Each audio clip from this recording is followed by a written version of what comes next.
बात करेंगे freedom of press की। तो फ्रीडम ऑफ प्रेस क्या है भारत में और इसका क्या संविधान इसके बारे में कहता है, ये आज मैं आपको बताऊंगी। आर्टिकल 19(1) ए के तहत कॉन्स्टिट्यूशन में ये राइट है कि हर व्यक्ति को freedom of speech and expression का अधिकार है। फ्रीडम ऑफ प्रेस की अगर हम बात करें तो ये पर्टिकुलरली किसी एक नाम से संविधान में नहीं लिखा गया है, ना ही कहा गया है कि प्रेस की स्वतंत्रता, ऐसा कोई शब्द हमारे संविधान में है ही नहीं। क्योंकि आर्टिकल 19(1) ए हमें ये अधिकार देता है कि हर व्यक्ति को अधिकार है अपना फ्रीडम ऑफ स्पीच करने का और एक्सप्रेस करने का अपने आप को। तो ये कहीं ना कहीं जो स्वतंत्रता ऑफ प्रेस है, यानी कि प्रेस का जो स्वतंत्रता है, वो उसके अंतर्गत आ जाती है। इसके लिए हमारे पास एक अलग से कोई कानून नहीं बना हुआ है, ना ही ये कहीं संविधान में लिखा हुआ है। लेकिन जो फ्रीडम ऑफ प्रेस है वो हमारे आर्टिकल 19(1) ए में ही निहित है। तो इसके मेन एलिमेंट्स क्या क्या हैं?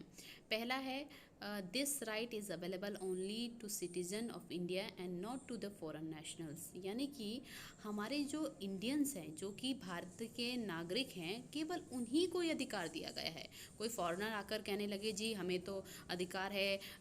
Freedom of speech and expression का, तो उसको ये अधिकार नहीं दिया गया है। दूसरा है मेन जो एलिमेंट है इसका, दूसरा ये है कि the freedom of speech under article 19(1) A includes the right to express on the views and opinion at any issue through any medium, for example by words of mouth, writing, printing, picture, film, movie, etc। यानी कि आप अपने जो अपनी speech है या express अपने आप को जो अपने व्यूज़ करना चाहते हैं, अपनी ओपिनियन रखना चाहते हैं, वो आप किसी भी माध्यम से कर सकते हैं। कह कर बोल सकते हैं, राइट करके, लिख करके कर सकते हैं, प्रिंट छपवा सकते हैं, पिक्चर उसका दे सकते हैं, या फिर थ्रू पिक्चर कर सकते हैं, या कोई फिल्म या मूवी, किसी के भी थ्रू आप जो है अपना फ्रीडम ऑफ जो आपका एक्सप्रेशन है उसको दे सकते हैं। This right is however is not absolute and it allows government to frame laws to impose reasonable restriction in the interest of sovereignty and integrity of India। यानी कि ये एब्सोल्यूट राइट नहीं है। सरकार को या हमारी जो सरकार है उसको ये अधिकार है कि वो भारत की एकता, अखंडता को और सिक्योरिटी ऑफ स्टेट्स को और बहुत सारे ऐसे चीज़ें हैं जिनके अंतर्गत वो आपके इन जो ये आपका जो अधिकार है उसका हनन कर सकता है। उसको आपको ऊपर इम्प्लीमेंट नहीं हो सकता है, क्योंकि कुछ ऐसे रिस्ट्रिक्शंस जो है वो गवर्नमेंट लगा सकता है अगर उसे लगता है कि ऐसे लगाने की स्थिति में है। The restriction on the freedom of speech of any citizen may be imposed as much by an action of state as by its inaction. Thus, failure on the part of the state is guaranteed to all its citizens, and the fundamental rights to freedom of speech and expression would also constitute a violation of article 19(1) ए। हालांकि अगर freedom of speech का violation होता है या उसको दबाया जाता है तो ये कहीं ना कहीं ये भी हमें फंडामेंटल राइट दिया गया है कि वो उसको ऐसे कंस्टिट्यूट किया जाएगा, वो ऐसा दिखाया जाएगा कि ये freedom of speech and expression का वायलेशन है आर्टिकल 19(1) ए के अंतर्गत जो हमें अधिकार दिया गया है। तो जैसे कि मैंने आप लोगों से कहा कि ऐसा नहीं है कि हमें एक वर्ड दिया गया होगा कि फ्रीडम ऑफ प्रेस, नहीं। Freedom of press exact word हमारे संविधान में नहीं लिखा गया है। आर्टिकल 19(1) ए के अंतर्गत ही हमें ये अधिकार दिया जाता है, क्योंकि उसमें हर एक व्यक्ति को ये अधिकार है कि वो अपने आप को फ्रीडम ऑफ स्पीच कर सके और फ्रीडम ऑफ एक्सप्रेस कर सके। अपने आप को बोलने की और अभिव्यक्त करने की आज़ादी उसको मिलती है हमारे संविधान के द्वारा। और इसमें आप किसी भी तरीके से, जैसे मैंने आपको बताया, फिल्म के द्वारा, लिख करके, कोई ड्रॉ करके, किसी पिक्चर के द्वारा, बोल करके आप किसी भी तरह से अपने आप को, अपनी जो स्पीच एंड एक्सप्रेशन की आज़ादी है उसको दिखा सकते हैं। अब सुप्रीम कोर्ट के कुछ ऐसे ऑर्डर्स या कुछ ऐसी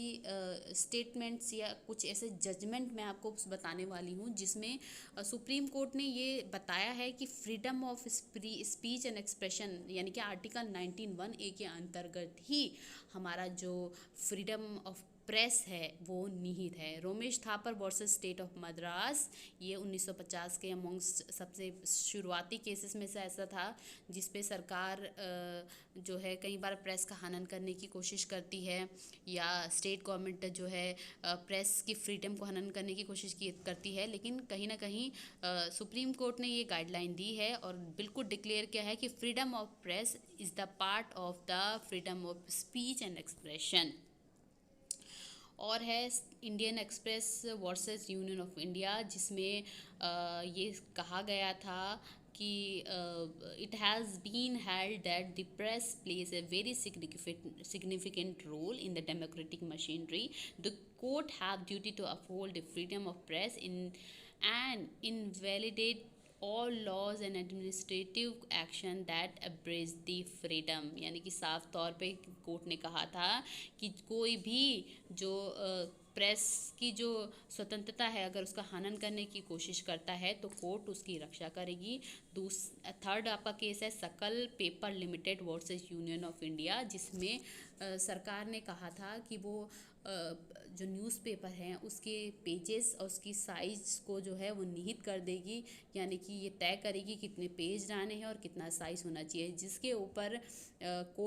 सुप्रीम कोर्ट ने ये ऑर्डर दिया था कि ये कहीं ना कहीं किसी न किसी रूप से जो प्रेस की स्वतंत्रता है और जो आर्टिकल 19(1)(a) के अंतर्गत जो हमें इस freedom of speech and expression की जो आज़ादी मिली है उसका हनन करता है। तो कोर्ट ने इसको भी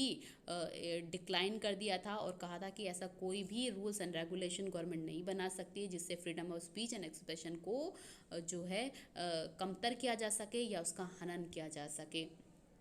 और हालांकि जो सरकार है उसने ये भी दलील दी थी कि जिससे छोटे प्राइवेट सेक्टर्स है जो इस बिज़नेस में आना चाहते हैं या छोटे न्यूज़पेपर्स है जो इस बिज़नेस में इनरोल हो रहे हैं उनको फ़ायदा मिलेगा। लेकिन इन सब दलीलों को दरकिनार करते हुए सुप्रीम कोर्ट ने प्रेस की जो स्वतंत्रता है, जो फ्रीडम ऑफ प्रेस है, प्रेस को बोलने और अपने आप को अभिव्यक्त करने की आज़ादी है उसको बचाया था और ये कहा था कि ये इसी के अंदर निहित है। नेक्स्ट है Brajbhushan versus State of Delhi, 1950 का ये केस है, जिसमें एक इंग्लिश वीकली को दिल्ली की जो सरकार थी उसने सेंसरशिप करने की कोशिश की थी, जिसके अंतर्गत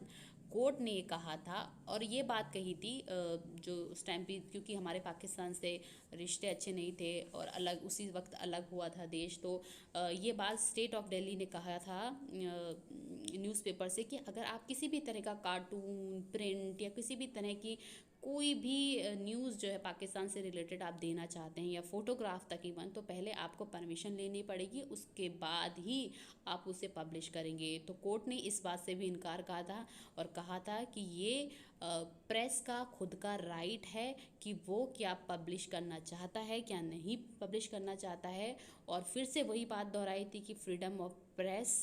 freedom of expression and speech के अंतर्गत ही आती है। और अब मैं आपको बताती हूँ कि किस ग्राउंड के बेसिस पे जो आपका freedom of speech and expression जो है वो स्टेट जो है वो उसका हनन कर सकती है। पहला है सिक्योरिटी ऑफ स्टेट, यानी कि स्टेट की सिक्योरिटी को बरकरार रखने के लिए। दूसरा है friendly relationship with foreign states, यानी कि फॉरेन जो देश हैं उनसे अगर आप उनके जो मैत्रीपूर्ण संबंधों में अगर कुछ दरार आती है freedom of speech and expression के कारण, तो वो भी एक रीज़न माना जा सकता है। पब्लिक ऑर्डर को मेंटेन करने के लिए, डिसेंसी एंड मोरालिटी के ग्राउंड पे भी जो है स्टेट जो है आपके फ्रीडम ऑफ स्पीच एक्सप्रेशन का हनन कर सकती है। कंटेम्प्ट ऑफ कोर्ट के मामले में भी और डिफेमेशन के मामले में भी, इंसाइटमेंट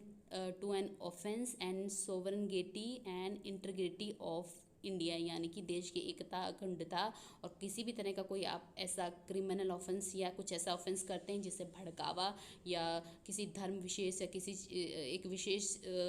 समुदाय को जो भड़काने का अगर आप काम करते हैं, उसके बिहाव पे भी, उसके ग्राउंड पे भी जो है स्टेट जो है आपके मौलिक अधिकारों का हनन कर सकती है, यानी कि रिस्ट्रिक्ट कर सकती है।